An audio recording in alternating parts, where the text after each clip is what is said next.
ನಾವೆಲ್ಲ ಮಾತಾಡುವಾಗ ಭಾರತ ಬದಲಾಗ್ತಾ ಇದೆ ಅಂತ ಹೇಳ್ತೇವೆ. ಭಾರತ ಬದಲಾಗಿದೆ ಅಂತಲೂ ಹೇಳ್ತೇವೆ. ಭಾರತ ಹೇಗೆ ಬದಲಾಯಿತು ಕೇಳಿದರೆ, ಹಿಮಾಲಯನ್ ಬ್ಲೆಂಡರ್ ಬರೆದಂಥ ದಳವಾಯಿ ಅನ್ನುವಂಥ ಭಾರತದ ಮೇಜರ್ ತನ್ನ ಬದುಕಿನ ಘಟನೆಗಳನ್ನು ಬರಿತಾ ಹೋಗ್ತಾನೆ. 1962ರಲ್ಲಿ ಚೀನಾ ಮತ್ತು ಭಾರತಕ್ಕೆ ಯುದ್ಧ ಆದಾಗ ಒಬ್ಬ ಸೇನಾನಿಯಾಗಿ ತಾನು ಅನುಭವಿಸಿದ ಘಟನೆಗಳನ್ನೆಲ್ಲ ಅವನು ಬರೆದು ಹೇಳ್ತಾನೆ. ಹಿಮಾಲಯದಲ್ಲಿ ಗಡಿಯಲ್ಲಿ ನಿಂತ ನಾನು ಮತ್ತು ನನ್ನ ಸಹಚರರಿಗೆ ಕಾಲಿಗೆ ಹಾಕಲಿಕ್ಕೆ ಬೂಟ್ಸ್ ಇರಲಿಲ್ಲ. ಕೊರೆಯುವ ಚಳಿಯಲ್ಲಿ ನಮ್ಮ ಕಾಲು ಹೆಪ್ಪುಗಟ್ಟಿ ಬಾಯಲ್ಲಿ ರಕ್ತ ಬಂತು ಅಂತ ಹೇಳ್ತಾನೆ. ಅಷ್ಟೊಂದು ವಿರೋಧಿಗಳತ್ತ ಹೊಡಿಲಿಕ್ಕೆ ನಮ್ಮ ಹತ್ರ ಮದ್ದುಗುಂಡುಗಳಿರಲಿಲ್ಲ.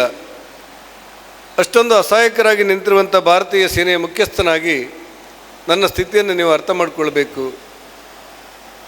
ಅಂತ ಅವನು ಕೊನೆಗೆ ತನ್ನ ಪುಸ್ತಕದಲ್ಲಿ ಏನು ಬರೀತಾನೆ ಅಂತ ಹೇಳಿದರೆ, ಇಡೀ ಪುಸ್ತಕವನ್ನು ಓದಿದ ನಂತರ, ಹಿಮಾಲಯನ್ ಬ್ಲೆಂಡರ್ ಅನ್ನುವಂಥ ನಾನು ಬರೆದ ಪುಸ್ತಕವನ್ನು ಪೂರ್ಣ ಓದಿದ ನಂತರ, ಆವತ್ತಿನ ಅಧಿಕಾರ ಸೂತ್ರ ಹಿಡಿದವರ ಬಗ್ಗೆ ನಿಮಗೇನಾದರೂ ಗೌರವ ಉಳಿದಿದ್ದರೆ, ಹಿಮಾಲಯನ್ ಬ್ಲೆಂಡರ್ ಅನ್ನುವಂಥ ನನ್ನ ಪುಸ್ತಕವನ್ನು ಪೂರ್ಣ ಓದಿದ ನಂತರ ಅವತ್ತು ಅಧಿಕಾರ ನಡೆಸ್ತಿರೋರ ಬಗ್ಗೆ ನಿಮಗೇನಾದರೂ ಗೌರವ ಉಳಿದಿದ್ದರೆ ನಿಮ್ಮ ರಾಷ್ಟ್ರ ಪ್ರೇಮಕ್ಕೆ ನನ್ನ ಧಿಕ್ಕಾರ ಅಂತೇಳಿ ಓದುಗರಿಗೆ ಹೇಳ್ತಾನೆ.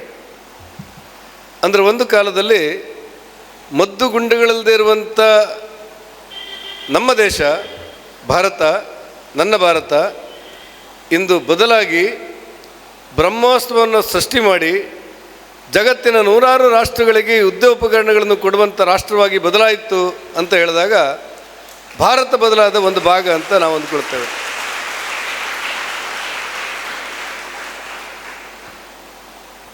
ಒಂದು ಕಾಲದಲ್ಲಿ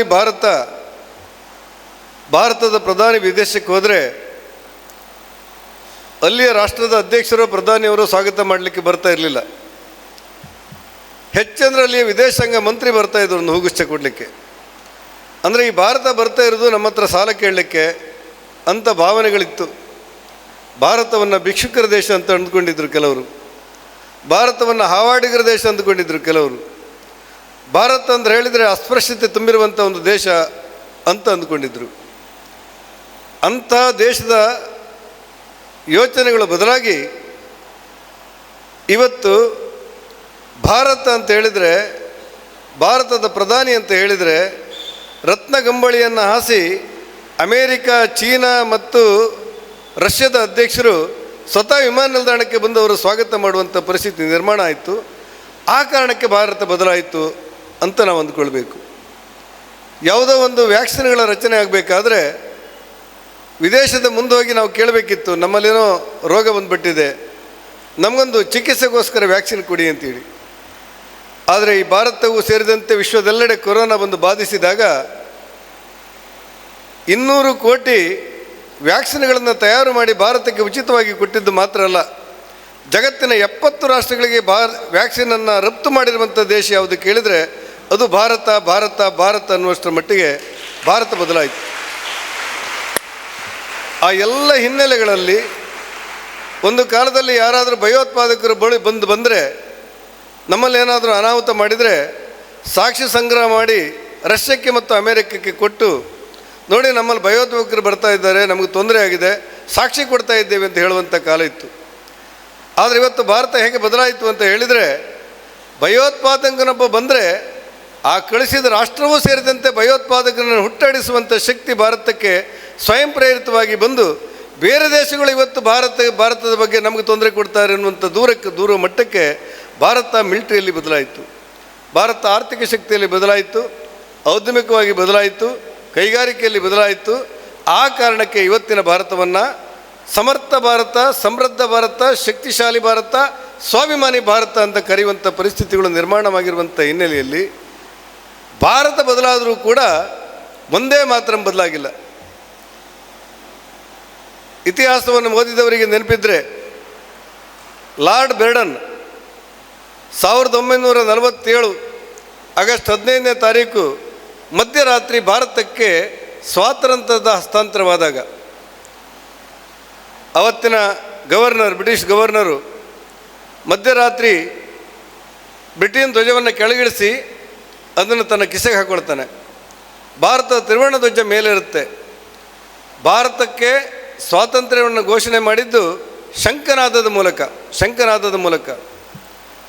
ಆ ಭಾರತೀಯ ತ್ರಿವರ್ಣ ಧ್ವಜ ಮೇಲೆ ಹೋಗುವಾಗ ಲಾರ್ಡ್ ಬೇರ್ಡನ್ನು ತನ್ನೊಟ್ಟಿಗೆ ತಾನು ಟಿಪ್ಪಣಿ ಮಾಡ್ತಾ ಇದ್ದಂತೆ, ಎಂಥ ದೇಶ ಭಾರತ, ಪ್ರಪಂಚದಲ್ಲಿ ಭಾರತದಂಥ ಮತ್ತೊಂದು ದೇಶವನ್ನು ಆಳಲಿಕ್ಕೆ ಸಾಧ್ಯವೇನು, ಎಂಥ ದೇಶವನ್ನು ಬಿಟ್ಟು ಹೋಗ್ತಾ ಇದ್ದೇವೆ. ಈ ಭಾರತದಲ್ಲಿ ಮರಗಳನ್ನು ದೇವರಂತ ಪೂಜೆ ಮಾಡ್ತಾರೆ, ಭೂಮಿಯನ್ನು ದೇವರು ಅಂತ ಪೂಜೆ ಮಾಡ್ತಾರೆ, ಬೆಂಕಿಗೆ ಅಗ್ನಿದೇವರು ಅಂತಾರೆ, ನೀರಿಗೆ ವರುಣದೇವ ಅಂತಾರೆ, ಶಿಕ್ಷಣಕ್ಕೊಬ್ಬ ದೇವತೆ, ಸಂಪತ್ತಿಗೊಬ್ಬ ದೇವತೆ. ಒಂದು ವರ್ಷಕ್ಕೆ ಅಯೋಜಿತ ಭಾರತದಲ್ಲಿ 1947ರಲ್ಲಿ ಬ್ರಿಟಿಷರ ಅಂಕಿಅಂಶ ಪ್ರಕಾರ ಒಂದು ವರ್ಷಕ್ಕೆ 25,000 ಜನ ಹಾವು ಕಚ್ಚಿ ಸಾಯ್ತಾ ಇದ್ದರು. ಆ ಹಾವನ್ನು ದೇವರು ಅಂತ ಪೂಜೆ ಮಾಡ್ತಾರೆ ಒಂದೆರಡು ಜನ. ಅಂದರೆ ಈ ವೈವಿಧ್ಯತೆಗಳ ತವರೂರಾಗಿರುವಂಥ ಭಾರತವನ್ನು ಬಿಟ್ಟು ಹೋಗ್ತಾ ಇರುವುದು ನನ್ನ ಬದುಕಿನಲ್ಲಿ ಒಂದು ಕೆಟ್ಟ ಸುದ್ದಿ ಅಂತ ಹೇಳಿ ಲಾರ್ಡ್ ಬೇರ್ಡನ್ ತನ್ನ ಟಿಪ್ಪಣಿಯಲ್ಲಿ ದಾಖಲಿಸಿಕೊಂಡಂತೆ.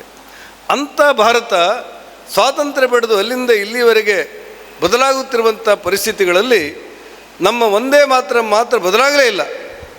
ಆ ಕಾರಣಕ್ಕೆ ಒಂದೇ ಮಾತ್ರ ಅನ್ನುವಂಥದ್ದೊಂದು ಸ್ಫೂರ್ತಿ, ಒಂದು ಶಕ್ತಿ, ಒಂದು ಆತ್ಮಸ್ಥೈರ್ಯ ಮತ್ತು ದೇಶದ ಪ್ರೇಮದ ಪ್ರತೀಕವಾಗಿ ಇವತ್ತು ಬೆಳೆದು ಬಂದಿರುವಂಥ ಸಂದರ್ಭದಲ್ಲಿ ನನ್ನ ಚಿಕ್ಕಮಗಳೂರು ಮತ್ತು ಉಡುಪಿ ಲೋಕಸಭಾ ಕ್ಷೇತ್ರದಲ್ಲಿ 10 ಶಾಲೆಗಳಲ್ಲಿ ಒಂದೇ ಮಾತರವನ್ನು ಹಾಡಿಸಬೇಕು ಅನ್ನುವಂಥ ಕಾರ್ಯಕ್ರಮದಲ್ಲಿ ಯೋಚನೆ ಮಾಡಿದಾಗ ನನಗೆ ಮೊದಲು ನೆನಪಾದದ್ದು ನಮ್ಮೂರಿನ ನಮ್ಮ ಕ್ಷೇತ್ರದ ಜ್ಞಾನಸುಧಾ ಅನ್ನುವಂಥ ಸುಧಾಕರ್ ಶೆಟ್ಟರ್ ನಿರ್ಮಿಸಿರುವಂಥ ಶಾಲೆ.